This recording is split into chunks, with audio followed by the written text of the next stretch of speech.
السلام علیکم ورحمۃ اللہ۔ محترم ناظرین و سامعین، علمی گلدستہ یوٹیوب چینل پر آپ کا خیر مقدم ہے۔ میں آپ کا میزبان مفتی عبدالسلام قاسمی ایک بار پھر آپ کی خدمت میں اردو کے ایک بہترین گرامر اور قواعد کے ساتھ حاضر ہیں۔ تو آئیے بلا تاخیر و تمہید کے ویڈیو شروع کرتے ہیں۔ آپ دیکھ پا رہے ہیں صفت کو، صفت جس کو آپ انگلش میں ایڈجیکٹو اور ہندی میں وشیشن بھی کہتے ہیں۔ صفت کو اگر آپ مختصر میں سمجھنا چاہیں تو صفت کہتے ہیں کسی انسان یا کسی چیز کے اندر کسی اچھائی یا برائی، کسی خوبی یا خامی یا کسی خصوصیت کا ہونا، اسی کو آپ اردو میں صفت، انگلش میں ایڈجیکٹو اور ہندی میں وشیشن کہتے ہیں۔ آئیے ان کو مثالوں سے سمجھنے کی کوشش کرتے ہیں۔ درج ذیل عبارت غور سے پڑھیے۔ صفیہ اپنے بیٹے راشد اور بیٹی کوثر کو لے کر کھلونوں کی دکان پر گئیں۔ وہاں خوبصورت کھلونے تھے۔ ایک سفید بلی لال سائیکل چلا رہی تھی۔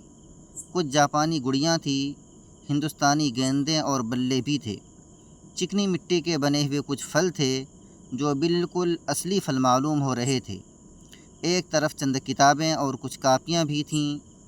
کوثر نے جاپانی گڑیا لی، راشد نے 2 بلے اور کچھ کاپیاں لی۔ صفیہ نے کہا، اتنی ساری چیزیں؟ تو آپ نے دیکھا کہ اس کے اندر جتنی چیزیں ہیں ان میں سے اکثر چیز کے نام ہے اور ان کے ساتھ ایک ان کی صفت بھی لگی ہوئی ہے۔ آگے ان کو مزید صراحت کے ساتھ سمجھتے ہیں۔ آپ دیکھ پا رہے ہیں یہ 2 بلے ہیں، یہ کاپیاں ہیں، یہ سفید بلی لال سائیکل چلا رہی ہیں اور یہ جاپانی گڑیا ہے۔ اس عبارت میں آپ نے دیکھا کہ اسم کے ساتھ ان کی کسی خصوصیت کا بھی ذکر ہوا ہے، جیسے خوبصورت کھلونے، سفید بلی، لال سائیکل، جاپانی گڑیا، ہندوستانی گیندیں، چکنی مٹی، اصلی پھل، چند کتابیں، کچھ کاپیاں اور اتنی ساری چیزیں وغیرہ وغیرہ۔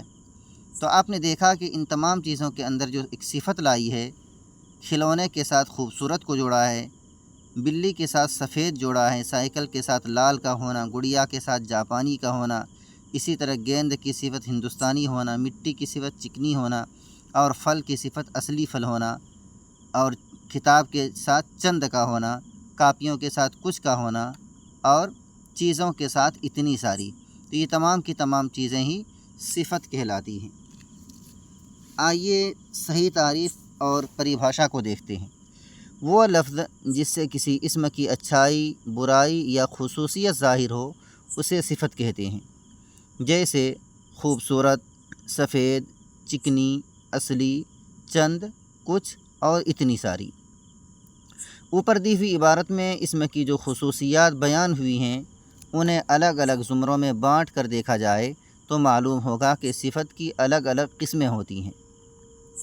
نمبر 1، وہ الفاظ جن سے کسی شخص یا چیز کی ذاتی خصوصیت، حالت یا کیفیت ظاہر ہو اسے صفت ذاتی کہتے ہیں، جیسے خوش مزاج، خوش مذاق، باوقار، عجیب، گرم، ٹھنڈا، ذہین، بے چین، شریف، نفیس، اچھا اور برا وغیرہ۔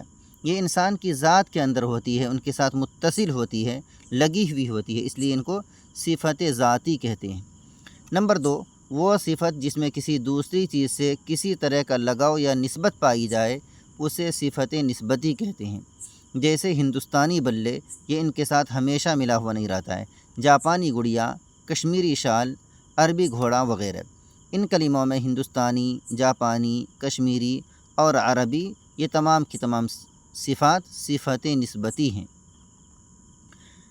وہ صفت جس سے کسی اسم کی تعداد ظاہر ہو اسے صفت عددی کہتے ہیں۔ مثال جیسے 2 بلے، چند کتابیں، کچھ کاپیاں، 10 خواتین اور اتنے سارے لوگ، یہ تمام کی تمام چیزیں صفت عددی ہیں۔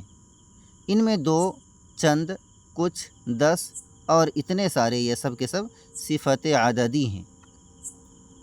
وہ صفت جو کسی چیز کی مقدار یا ناپ یا وزن کو ظاہر کرے اسے صفت مقداری کہتے ہیں، جیسے 2 کلو مٹھائی،